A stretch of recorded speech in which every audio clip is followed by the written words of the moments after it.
जय श्री कृष्ण। मैं हूँ आचार्य डॉक्टर विष्णु कुमार मिश्रा, आपका बहुत बहुत स्वागत करता हूँ। आज हम इस वीडियो पर आपसे पन्ना और मोती के कॉम्बिनेशन की चर्चा करेंगे। बुध का रत्न पन्ना और चंद्र का रत्न मोती हम साथ साथ धारण कर सकते हैं। इस संदर्भ में हम आपसे मेष लग्न से लेकर के मीन लग्न तक सभी 12 राशियों की चर्चा करेंगे। पर विषय क्रम में हम प्रवेश करें उससे पहले आपसे आग्रह, अगर आपने अभी तक हमारे इस चैनल को सब्सक्राइब नहीं किया है तो प्लीज चैनल को सब्सक्राइब करें, साथ ही नोटिफिकेशन बेल को भी प्रेस कर दें। अगर आप अपने या अपनों की जन्म कुंडली का बृहद प्रेडिक्शन कराना चाहते हैं, विश्लेषण कराना चाहते हैं या किसी भी किस्म का ज्योतिषी परामर्श हमसे प्राप्त करना चाहते हैं अथवा उत्तम क्वालिटी के रियल राशि रत्न आदि प्राप्त करना चाहते हैं तो आप स्क्रीन पर फ्लैश हो रहे नंबरों पर हमसे संपर्क कर सकते हैं। इस खास एपिसोड पर हम चंद्रमा के रत्न मोती और बुध के रत्न पन्ना, इन दोनों के कॉम्बिनेशन की चर्चा करेंगे। क्या चंद्रमा का रत्न मोती और बुध का रत्न पन्ना एक साथ धारण किया जा सकता है, एक साथ पहना जा सकता है अथवा नहीं? किन राशियों को यह कॉम्बिनेशन अनुकूल होगा और किन राशि वालों को, किन लग्न वालों को यह कॉम्बिनेशन सूट नहीं करेगा, उनके लिए अनुकूल नहीं होगा, इस संदर्भ पर हम आपसे चर्चा करेंगे। मोती और पन्ना का कॉम्बिनेशन किसको धारण करना चाहिए, किसको नहीं धारण करना चाहिए, इस संदर्भ पर चर्चा करें। इससे पहले संक्षिप्त में मोती और पन्ना के बारे में समझ लेते हैं। जैसा कि आप जानते ही हैं कि चंद्रमा का रत्न मोती है और बुध का रत्न पन्ना है। पुराना अंतर्गत बुध चंद्रमा का पुत्र है। चंद्रमा पिता होने की वजह से बुध को मित्र मानता है और बुध चंद्रमा को अपना शत्रु मानता है। शुक्ल पक्ष और पूर्णिमा के आसपास का चंद्रमा बेहद प्रभावकारी रहता है, शुभ माना जाता है। क्षीण चंद्रमा पाप ग्रहों की श्रेणी में गिना जाता है। किंतु चंद्रमा की सबसे बड़ी विशेषता है, चाहे चंद्रमा कृष्ण पक्ष का हो, चाहे शुक्ल पक्ष का हो, चाहे किसी भी लग्न की कुंडली हो, चंद्रमा मन का कारक है। चंद्रमा मन का प्रतिनिधित्व करता है। चंद्रमा मन से जाता है। चंद्रमा मन है। चंद्रमा सरकार का भी प्रतिनिधित्व करता है। जन्म कुंडली में चंद्रमा कारक हो अकारक हो यह अलग बात है, किंतु दुनिया में कोई भी व्यक्ति हो, कैसा भी व्यक्ति हो, किसी लग्न की जन्म पत्रिका हो, मन तो सबका होता है। कौन ऐसा व्यक्ति होगा जिसको सुंदर मन की आवश्यकता न हो, माता की आवश्यकता न हो, सरकार की आवश्यकता न हो? और चंद्रमा इन सब का प्रतिनिधित्व करता है। चंद्रमा इन सब का कारक है। बात बुध की करें तो बुध के संदर्भ में शास्त्रों में लिखा है, पांडित्यम सुबचाह कला निपुणताम विद्वत स्तुतिम मातुलम वाक्य चातुर्यम मुपासनादि पटुताम विद्यासु युक्तिम मतिम यज्ञम वैष्णव कर्म सत्य वचनम सुक्तिम विहार स्थलम शिल्पम बांधव्यव राज्य सुहृदस्त तद भग्नेयम बुधात। बुध बुद्धि का कारक है। बुध विद्वता का कारक है, पांडित्य का कारक है, वाक शक्ति का कारक है, वाक्य चातुर्यता का कारक है, बोलने की कला, भाषण देने की कला, व्याख्यान देने की कला बुध के पास है। बुध एक अच्छा शिल्पकार है। वाक पटुता वाणी का कारक बुध है। बुध विद्या का कारक है। बुध वाणिज्य व्यापार व्यवसाय का कारक है। तो भला ऐसा कौन व्यक्ति होगा जिसको मन की जरूरत ना हो, मन की आवश्यकता ना हो, विद्या बुद्धि ज्ञान की आवश्यकता न हो? तो बुध और चंद्रमा जिन वस्तुओं का कारक है, तो मैं सोचता हूँ कि हर व्यक्ति को इनकी आवश्यकता है, हर व्यक्ति को इसकी जरूरत है। सबको सुंदर मन चाहिए, सबको बुद्धि चाहिए, ज्ञान चाहिए, विवेक चाहिए, ये सबको स्वीकार्य है।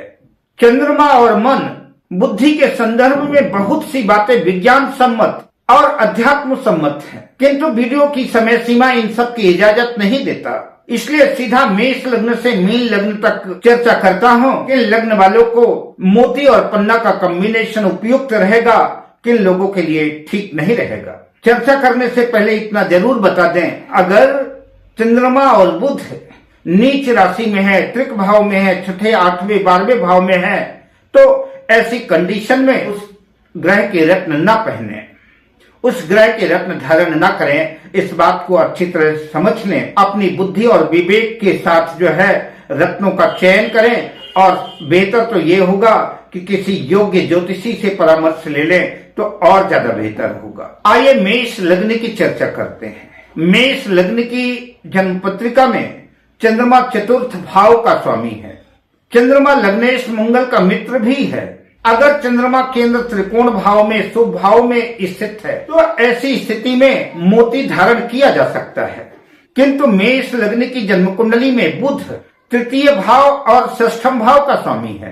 अतः भावों के स्वामित्व की वजह से पन्ना धारण करना तो उपयुक्त नहीं है। पन्ना धारण करने से चोट चपेट, एक्सीडेंट, लड़ाई झगड़े आदि की संभावना बन सकती है। गंभीर बीमारियों की स्थितियां भी बन सकती हैं, तो पन्ना फौरन उतार देना चाहिए। अब बात करते हैं वृषभ लग्न की। वृषभ लग्न की जन्म पत्रिका में चंद्रमा तृतीय भाव का स्वामी, पराक्रम भाव का स्वामी बनता है, जबकि बुध द्वितीय भाव का स्वामी है। द्वितीय भाव मारक भाव भी है। द्वितीय भाव के अतिरिक्त बुध पंचम त्रिकोण भाव का भी स्वामी है। पंचम भाव शुभ भाव है। बुध की उच्च राशि कन्या राशि है। ज्ञान शिक्षा की दृष्टिकोण से पन्ना रत्न का चयन करना चाहिए। वृषभ लग्न वालों को पन्ना धारण करना बेहतर होगा। मोती और पन्ना का कॉम्बिनेशन वृषभ लग्न वालों के लिए अनुकूल हो सकता है, इसे धारण कर सकते हैं। पर इस बात का ध्यान अवश्य रखें कि कोई भी ग्रह नीच राशि में न हो और छठे, आठवें, 12वें भाव में न हो। अब बात करते हैं मिथुन लग्न की। मिथुन लग्न में बुध लग्न का ही स्वामी बनता है और लग्न में बुध स्थित होकर के भद्र नामक पंच महापुरुष योग बनाएगा। लग्न के अतिरिक्त बुध चतुर्थ भाव का भी स्वामी है और चंद्रमा द्वितीय भाव का स्वामी है। और द्वितीय भाव जैसा मैंने पहले भी बताया कि मारक भाव है। मिथुन लग्न वाले मोती और पन्ना दोनों का कॉम्बिनेशन एक साथ धारण कर सकते हैं। अगर ग्रह शुभ भाव शुभ राशि में स्थित है तो पन्ना और मोती धारण किया जा सकता है। चंद्रमा बैंक बैलेंस स्थायी प्रॉपर्टी के योग बना सकता है, किंतु द्वितीय भाव मारक भाव होने की वजह से कुछ हेल्थ इशू भी दे सकता है। अगर आपको लगता है कि हेल्थ से संबंधित कुछ दिक्कतें महसूस हो रही हैं तो ऐसी कंडीशन में मोती को उतार देना चाहिए। अब बात करते हैं कर्क लग्न की। कर्क लग्न की कुंडली में चंद्रमा लग्न का ही स्वामी बनता है। चंद्रमा का रत्न उसकी प्लेसमेंट देख करके बिल्कुल धारण किया जा सकता है। किंतु बात बुध की करें तो बुध 12वें भाव और तृतीय भाव का स्वामी है। अतः पन्ना रत्न कर्क राशि वालों के लिए उपयुक्त नहीं है। बात सिंह लग्न की करें तो सिंह लग्न की जन्म पत्रिका में चंद्रमा 12वें भाव का स्वामी बनता है। अतः मोती धारण करने का सवाल ही नहीं पैदा होता। जबकि बुध एकादश भाव, लाभ भाव और द्वितीय भाव का स्वामी है। अतः मोती और पन्ना का कॉम्बिनेशन सिंह लग्न वालों के लिए उपयुक्त नहीं है। हाँ, कुंडली की स्थितियां परिस्थितियां देख करके आवश्यकता होने पर बुध का रत्न पन्ना धारण किया जा सकता है। अब बात करते हैं कन्या लग्न की। कन्या लग्न में बुध लग्न का ही स्वामी बनता है। कन्या लग्न में बुध स्थित होकर के एक तो अपनी उच्च राशि में होगा और दूसरा भद्र नामक पंच महापुरुष राजयोग बनाएगा और साथ ही बुध दशम भाव का कर्म भाव का भी स्वामी बनता है। अतः कन्या लग्न वालों को निसंदेह बुध का रत्न पन्ना धारण कर सकते हैं, किंतु बुध की प्लेसमेंट देखना जरूरी है। नीच राशि में ना हो, छठे, 8वें, 12वें भाव में ना हो। और कन्या लग्न की कुंडली में चंद्रमा एकादश लाभ भाव का स्वामी है। अतः ग्रहों की स्थिति देख करके कन्या लग्न वाले चंद्रमा का रत्न मोती और बुध का रत्न पन्ना धारण कर सकते हैं। यह कॉम्बिनेशन उनके लिए अनुकूल हो सकता है। आप बात करते हैं तुला लग्न की। तुला लग्न की जन्म पत्रिका में बुध भाग्य भाव का स्वामी बनता है। नवम भाग्य भाव का स्वामी बुध बनता है मिथुन राशि और 12वें भाव का स्वामी बनता है।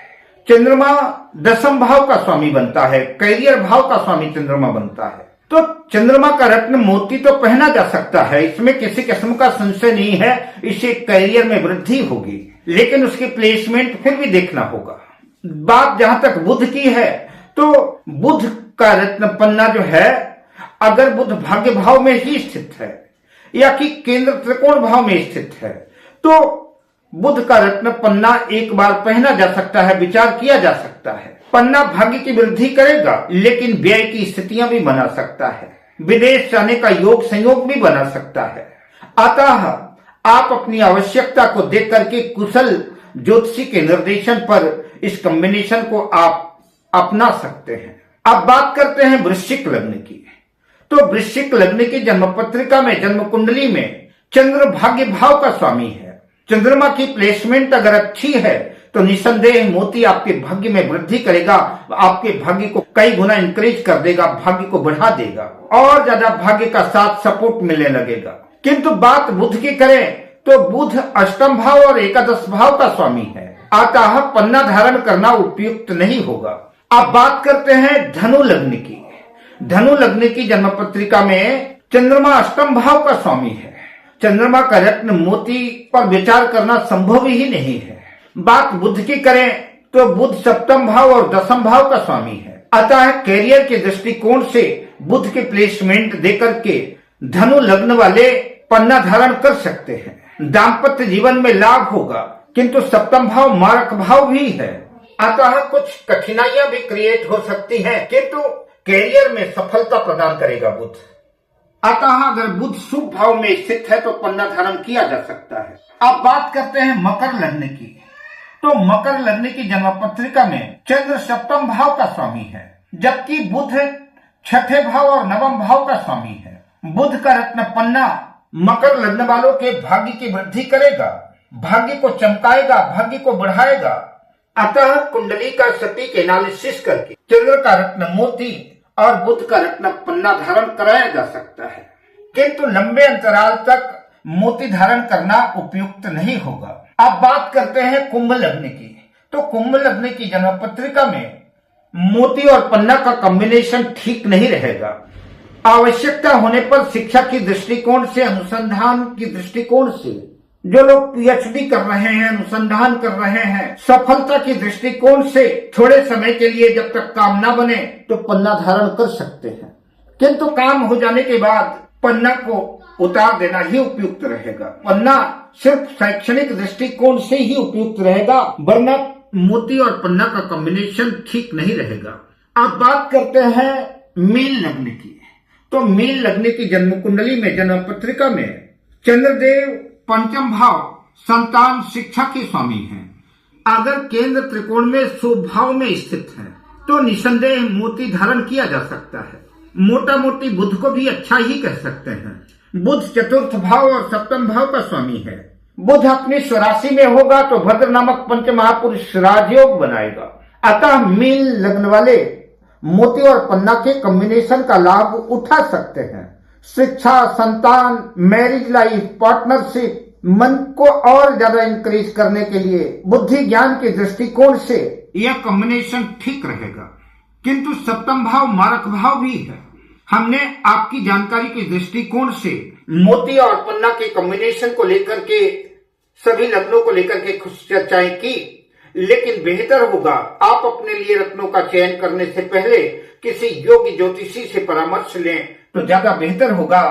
अब मैं आपसे लेता हूं विदा, मिलता हूं अगली वीडियो में शुभकामनाओं के साथ। जय श्री कृष्ण।